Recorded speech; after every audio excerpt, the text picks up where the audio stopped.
여러분은 이런 허름한 집에 살고 싶으신가요? 인프라도 열악하고 생활 환경이 안 좋은 곳에 살고 싶나요? 아니면 이와 다른 곳에 살고 싶으신가요?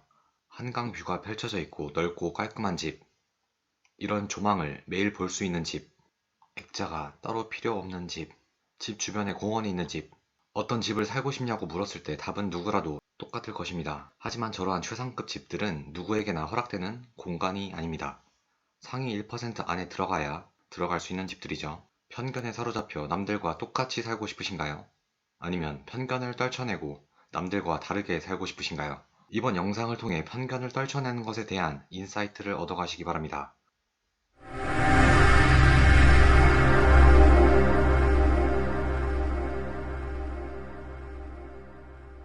안녕하세요. 온라인 건물주입니다. 오늘은 투자에 있어 편견이 얼마나 무서운 존재인지를 한번 생각해 보시고 여러분이 알고 있는 대장주 아파트들이 사실은 미분양 아파트였다는 사실을 알려드리고자 합니다. 시간이 없으니 바로 시작할게요. 요즘 부동산 기사를 보면 정말 살벌합니다. 끝모를 수도권 아파트값 하락, 특히 작년에 급격히 올랐다가 최근에 급락하는 노도강 아파트들도 부동산 뉴스 단골 기사죠. 10월 서울 아파트 거래는 1000건도 안 돼서 거래 빙하기라고 이야기하기도 민망할 수준으로 최악의 거래 시기를 보내고 있습니다. 실제로 서울 수도권 전국 할 거 없이 하락률이 커지고 있는 것도 사실입니다. 주간 하락률이 0.5%니까 10억 아파트 기준으로 주마다 500만원씩 떨어지는 셈이죠. 매일매일 하락 기사가 쏟아져 나오고 있고 실제로 부동산 가격도 하락하는 것도 맞습니다. 부동산 투자를 이제 막 하고 싶으신 분들도 불안하실 거고 작년 꼭지점 때 사신 분들은 정말 죽을 맛이겠죠. 유례가 없을 정도로 초단기간 금리 급상승을 우리는 지금 경험하고 있습니다. 급격한 금리 상승으로 많은 분들이 현재 불안하고 초조하실 겁니다.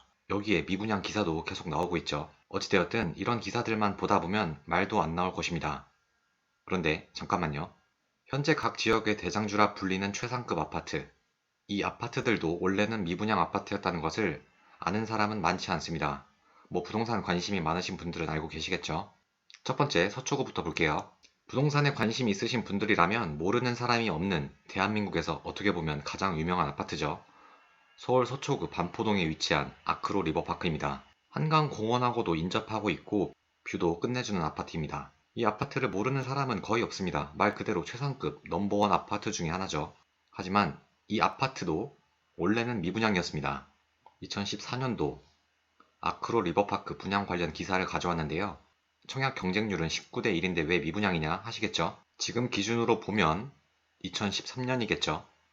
지난해 청약대 최고 경쟁률 42대 1, 평균 경쟁률 19대 1을 기록하며 전 타입이 1순위에서 마감됐지만 당첨자들이 계약을 포기하면서 미계약분이 다수 발생했고 이 미계약분이 아직 다 팔리지 않은 것이다. 평당 3,800만원대인 분양가에 대해서는 회의적인 시각이 많다. 조합이나 시공사 측이 2차 분양가를 낮추는 것 만만치 않다. 최근 서초구 아파트 값이 오르는 추세인데다가 2차 분양가를 낮추면 1차 분양 계약자들에게 비난과 원성을 살 수 있기 때문이다. 8년 전 기사이지만 뭔가 최근 아파트 분양 기사 데자뷰를 보는 것 같습니다. 이 아크로 리버파크는 2013년도 34평 분양가는 약 13억이었으나 현 시세는 40억에서 45억 정도 합니다. 분양가가 평당 3,800만원 넘다는 사실에 비싸서 논란이었는데 어느 순간 평당 1억 원을 훌쩍 넘어섰습니다. 참 웃긴 현실이죠. 두 번째 아파트는 반포자이입니다. 이 아파트는 2009년 3월 입주했습니다. 위치는 7호선 반포역 초역세권이고 고속버스 터미널, 신세계백화점 강남점과도 매우 가깝죠. 인프라가 참 좋은 곳입니다. 하지만 이 아파트 역시 미분양이었습니다. 2009년 기사입니다. 전문가 추천 미분양 아파트라고 기사에 나올 정도였습니다. 진짜 전문가가 쓴 건지 아니면 분양회사에서 돈을 주고 광고를 때린 건지는 모르죠. 이것도 2009년 반포자이 관련 기사인데요. 미분양이 지속되니 어떻게든 미분양을 털어내기 위해 미국 교포에까지 영업을 뛰어다녔습니다. 미 교포가 반포자이 계약하러 한국에 들어오면 항공료와 숙박까지 지원했을 정도니까요. 이 반포자이의 34평 분양가는 약 11억이었으나 현 시세는 약 30억에서 39억 전후로 형성이 되어 있습니다. 이번에는 마포구 대장입니다. 마포 레미안 푸르지오인데요. 많은 분들이 줄여서 마레프라고 부르는 아파트입니다. 마레프 위치는 2호선 아현역과 5호선 애호개역 두 개의 역을 끼고 있습니다. 이 애호개역 바로 밑이 공동역이라서 여러분도 아시다시피 공동역에도 회사가 많죠. 그렇기 때문에 공동역으로 걸어서 출퇴근하시는 분들도 있을 거고, 아니면 애호개역에서 5호선을 타고 광화문으로 출퇴근하기에도 좋습니다. 아니면 2호선 아현역을 이용해서 을지로로 출근하기에도 좋고요. 이 아파트의 세대수는 3,885 가구로 엄청나게 큰 대단지입니다. 원래는 아현, 레미안, 푸르지오였다가 마포군의 최대 단지라는 상징성을 부각시키기 위해 마포, 레미안, 푸르지오로 단지명을 바꿨죠. 이 마레프의 34평 분양가는 약 7억이었습니다. 22년 현재 시세는 약 17억에서 19억 전후입니다. 재미있는 사실이 있어서 가져왔는데요. 분양 당시 조합과 건설사는 준공 때까지 미분양 물량을 해소하느라 진땀을 흘렸다. 계약금 정액제, 발코니 확장 무상시공, 중도금 일부 유예 등 혜택과 양도소득세 혜택이 주어지면서 미분양을 털어낼 수 있었다. 여기서 중요 포인트는 양도세 혜택입니다. 양도세 감면도 아니고 양도세를 아예 면제해주는 정책이 나왔었죠. 분양 후 3개월이 지나도록 미분양이 35%에 달했지만 지금은 마포구를 넘어 서울 강북에서도 손꼽히는 대장 아파트입니다. 세 번째는 종로구 대장입니다. 바로 경희궁 자이인데요. 서초구, 마포구 대장 아파트를 봤는데요. 종로구 대장 아파트 역시 미분양을 피할 수 없었습니다. 15년 5월 기사입니다. 평당 2,300만 원이라는 고분양가에도 불구 최고 49대 1, 평균 3.5대 1의 청약 경쟁률을 보였다. 앞서 선보인 견본주택에서도 사흘간 2만 명이 몰리는 등 외형적으로만 보면 흥행에 대성공한 모습이었다. 하지만 6개월이 지났음에도 미분양 가구는 13.8%나 된다. 청약 열풍이 더욱 거세지고 있지만 정작 실제 계약에선 미달 사태가 빈번한 것으로 나타났다. 분위기에 휩쓸려 꼼꼼하게 조건을 따지지 않고 청약을 했다가 뒤늦게 계약을 포기하는 등 허수가 많이 끼어있다는 방증이다. 경희궁 자이의 경우 미계약 150 가구는 모두 전용 면적 85제곱미터에서 나왔다. 실수요자가 가장 많이 찾는 8사는 분양가가 8억에 육박해 계약 성공률이 낮았다는 게 전문가들의 분석이다. 이 8억이 비싸서 고분양가 논란에 시달리던 경희궁 자이는 현재 시세는 약 20억입니다. 마지막 네 번째는 강서구 대장 마곡 아파트입니다. 마곡은 분양 초기에는 정말 미분양의 무덤이었습니다. 사진은 지금 9호선 공항철도 더블 역세권인 마곡나루역 1번 출구입니다. 택지개발 초창기 사진인데 이곳이 어떻게 바뀌었는지 궁금하신 분은 시간 나실 때 마곡나루를 꼭 가보시기 바랍니다. 어렸을 때부터 신문을 즐겨 보았던 저는 아직도 명확하게 기억이 납니다. 13년, 14년 당시의 뉴스 기사나 댓글을 보면 서울 서쪽 끝자락에 누가 가냐는 글을 아주 쉽게 볼 수 있었습니다. 부동산에 큰 관심이 없던 그 당시 저 역시 이 생각에 동조했던 부분도 사실이죠. 하지만 현재는요. 강서구 마곡은 강남, 여의도, 광화문 3대 일자리 지역에 이어 서울 내에서 가장 큰 규모로 자리 잡고 있는 일자리 지역입니다. 그 일자리도 그냥 일자리가 아니라 고소득 일자리 말이죠. 마곡은 서울 식물원도 정말 잘 가꿔져 있습니다. 현재는 강서구 내 최고 부촌으로 자리 잡았습니다. 불과 8년 전만 해도 미분양의 무덤이었고 외면받던 곳인데 말이죠. 2013년 기사입니다. 6억 이하 아파트 미계약 선착순 모집한다는 기사죠. 마곡지구 2, 3, 4, 15단지에서는 전용면적 114, 총 290가구가 주인을 찾는다. 전용 84가 아니고 전용 114입니다. 분양가는 약 5억 원대죠. 이 마곡 아파트 분양받은 분의 인터뷰인데요. 정부가 부동산 경기를 부양하기 위해 양도세를 한시적으로 비과세하는 대책을 내놓을 때가 집값의 바닥이다. 그러면서 남들이 안 살 때 사야 한다라고 이야기를 하죠.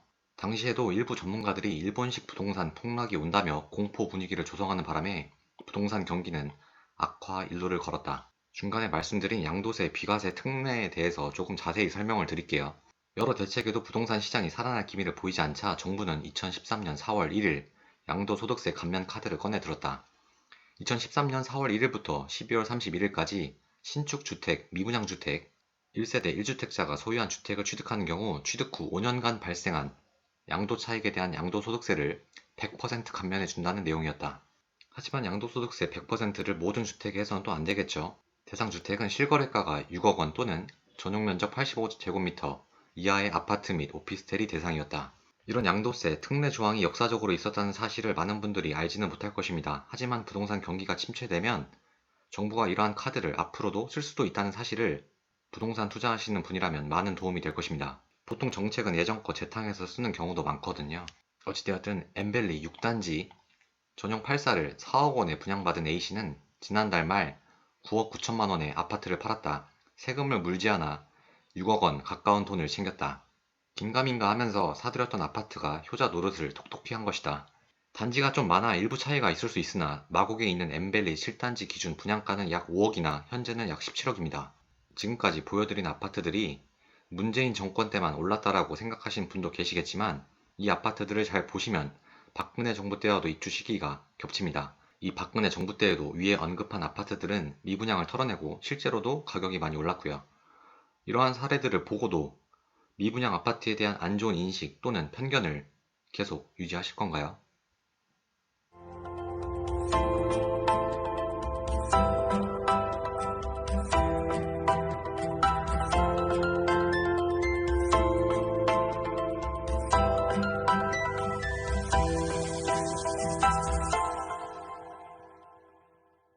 우리나라 사람 사진입니다. 다들 똑같은 옷을 입고 있죠.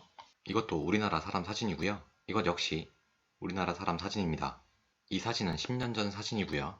우리나라 국민은 남의 시선, 남의 의견에 엄청나게 민감한 민족이라고 생각을 합니다. 그리고 대부분의 부동산을 투자하지 않는 분들은 부동산의 내재 가치를 분석하기보다 주변의 의견에 의존하고 부동산 기사도 내용을 파헤치기보다 제목만 보거나 내용은 잘 읽지 않고 바로 뒤로 가기를 합니다. 누구나 건물주를 꿈꾸나 부동산 투자 공부를 열심히 하는 분은 절대 비율로 보았을 때는 많지 않다고 생각을 합니다. 그리고 지금과 같은 부동산 하락기에 부정적인 기사, 댓글들을 보고 정확히 말하면 제목만 보는 거죠. 부동산 투자에 손 떼야겠다 이렇게 생각하시는 분들도 많을 겁니다. 이러고 나서는 나중에 또 부동산이 반등하게 되면 사야 될지 말아야 될지 주저하다가 또 버스를 놓치는 거죠. 물론 계속 말씀드리지만 지금 당장 투자하라고 여러분에게 종용하는 것은 절대 아니라는 건 제가 이전 영상에서도 계속 이야기를 했었죠. 금리라는 변수가 너무 강력해서 지금은 저 역시 투자를 멈추고 있습니다. 투자를 멈춘 것이지 공부는 절대 멈추지 않습니다. 가난한 사람을 무시해도 된다 이런 뜻으로 이야기하는 것 절대 아니고 정말 순수하게 어떠한 집을 살고 싶은지 여쭤보겠습니다. 왼쪽과 같은 집에 살고 싶나요? 언덕 높고 조망도 없는 이러한 집에 정말 살고 싶나요? 다시 한번 묻겠습니다. 정말 이러한 곳에 살고 싶으신가요? 아니면 이와 다른 곳에 살고 싶으신가요? 이러한 액자 같은 뷰를 가진 집, 볼 때마다 감탄이 나오는 조망이죠. 여기는 정말 대박인 것 같습니다. 이 사진은 진짜 액자라고 해도 무방하죠. 아니면 내 자녀들이 마음껏 뛰어놀 수 있는 이러한 넓은 공원이 근처에 있는 집, 이러한 집에 살고 싶지 않으신가요? 왼쪽 집과 오른쪽 집 두 개밖에 없고 여러분은 무조건 둘 중에 하나의 집은 들어가서 살아야 합니다. 두 개의 집 모두 들어갈 수 있는 돈이 있다는 전제 조건 하에 왼쪽 집을 선택할 사람이 있을까요? 단연코 한 명도 없습니다. 처음에 보여드렸던 아크로 리버파크 아파트인데요. 이 아파트 보유세는 2021년 기준 2221만 원입니다. 집 하나만 갖고 있는데도 세금을 이렇게나 많이 냅니다. 그것도 매년이요. 저는 이 아파트를 반드시 들어갈 것입니다. 엄밀히 말하면 이 아파트보다 더 신축인 최상급 아파트에 들어가고 싶습니다. 들어가고 싶은 것에 끝나는 것이 아니라 반드시 들어가기 위해 노력을 해야겠죠. 이런 아파트를 들어가고 싶은데 남들과 똑같이 살면 들어갈 수 있을까요? 절대 그럴 수 없습니다. 리스크 없이는 절대 남들과 다르게 살 수 없습니다. 리스크를 감수하고 행동을 하는 것이고 저 역시 리스크로 인해 필연적으로 위기를 지속적으로 맞겠죠. 이러한 리스크를 낮추기 위해 정말 매일매일 공부할 수밖에 없고 대처를 해나가야겠죠. 금리 인상이 계속될까요? 아니면 멈출까요? 12월 돼서는 금리 인상 속도가 완화될까? 또는 멈출까? 아니면 2024년에나 금리가 인하가 될 것인가? 금리가 더 오른다는 거야 뭐야 답을 알려줘. 실제로 40대 워킹맘 한 분을 상담을 하면서 그분께서 저에게 이렇게 물어보셨는데요. 언제 인하될지 또는 몇 프로 인하할지 저는 알 수가 없습니다. 대략적인 추세는 예측해 볼 수 있으나 이건 어디까지나 예측이지 정확하게 맞출 수가 없습니다. 갑자기 미국 금리가 올해 이렇게 급격하게 올릴 거라고 예상한 사람 있나요? 아니면 2022년에 러시아와 우크라이나가 전쟁할 줄 예상한 사람 있을까요? 그 누구도 없습니다. 하지만 이것은 분명히 알 수 있습니다. 금리 인상은 절대 무한정 계속되지 않는다는 것, 언젠가는 반드시 떨어진다는 것. 왜일까요? 민간 소비 박살나고 경기 침체 계속되는데 이러한 고금리 기조를 계속 유지할 정부는 없습니다. 기업은 은행에서 대출을 받아 이런저런 사업을 해야 하는데 지금과 같은 고금리가 계속되면 돈을 빌려 사업을 운영할 수도 없습니다. 사업이 지지부진해지니까 채용도 줄이고 해고도 많이 할 것입니다. 그럼 실업률이 올라가고 가계 가처분 소득도 줄어들어 계속 악순환이 펼쳐질 수밖에 없습니다. 이러한 상황이 반복되는데 넋놓고 바라볼 정부는 없습니다. 이를 대비하기 위해 이런저런 카드를 던지겠죠. 정말 많은 분들이 저에게 부동산 가격의 최저점, 최고점을 알려달라 하는 분들이 있습니다. 최저점에 들어가고 싶고 최고점에 팔고 싶은 마음은 이해가 갑니다만 이건 누구도 정확하게 맞출 수가 없습니다. 작년까지 미칠 듯 상승하던 부동산이 갑자기 22년 되어서 이렇게 급격하게 바뀔 줄 대부분의 사람은 알고 있었을까요? 상승 기조에서 하락 기조로 순식간에 바뀌었듯 하락 기조에서 상승 기조로 바뀌는 것도 순식간입니다. 투자를 해보신 분이라면 공감을 하시겠죠? 둔촌 주공 아파트를 재건축하여 올림픽 파크 포레온 아파트가 지금 분양이 진행되고 있습니다. 전용 5구 당첨된 시세 차익 최대 3억이라고 하는데 저건 현재 기준으로 봤을 때 3억인 것이지 이 아파트가 입주할 2025년도에도 과연 시세 차익 3억을 실현시킬 수 있을까요? 뭐 10년 후에는 어떻게 될지 모르나 2년 후 입주할 때는 저 시세 차익 3억보다는 반드시 금액이 적어질 수밖에 없습니다. 뭐 수많은 뉴스에도 나왔기 때문에 길게 설명하지 않고 간략하게만 설명을 하겠습니다. 올림픽 파크 포레온의 가구 수는 1만 2천 채로 일반 분양만 해도 4,786채나 됩니다. 행정구역상 강동구에 위치해 있긴 하지만 올림픽 공원이 바로 앞에 있고 송파구와도 매우 가깝습니다. 뭐 공사 중단 등 참 말도 많던 아파트인데요. 호객노노 들어가 보니까 이런 글을 쓴 사람도 있더군요. 혹 완판되길 기원합니다. 눈먼 고가점 통장을 쫙 빨아들이는 시작점이 되기를. 부동산을 잘 모르는 고가점자들이 이 아파트를 분양받아 나중에 본인들이 청약을 할 때 고가점자 경쟁을 피하기 위해 저렇게 이야기를 하는 건데요. 참 심보가 보기 좋지 않습니다. 이 아파트가 최근 또 이슈되었던 게 부엌의 조망이었죠. 성인 남성이 팔을 뻗은 건데 왼쪽과 오른쪽 서로 각각 다른 집이거든요. 근데 이 간격이 1.8m밖에 안 됩니다. 실제로 부엌 창문을 열면 바로 앞집이 보입니다. 사진은 작아서 잘 안 보이지만 건너편 집에 아주머니랑 눈이 마주치는 사진입니다. 부엌에서 요리할 때마다 소름 돋을 것 같습니다.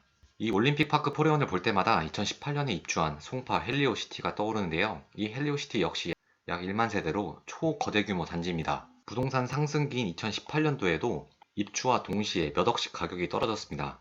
공급 물량이 엄청났기 때문에 이 아파트뿐만 아니라 주변 아파트 심지어 인접한 구에 있는 부동산 아파트 시세까지 영향을 줬습니다. 이 헬리오시티를 보면서 2025년 1월에 입주할 올림픽 파크 포레온도 이 태클을 과연 안 탈까요? 이 아파트 역시 입주와 동시에 매매 전세가가 동시에 하락할 것이고 주변 아파트에게까지 매매 전세 시세를 동시에 떨어뜨릴 것입니다.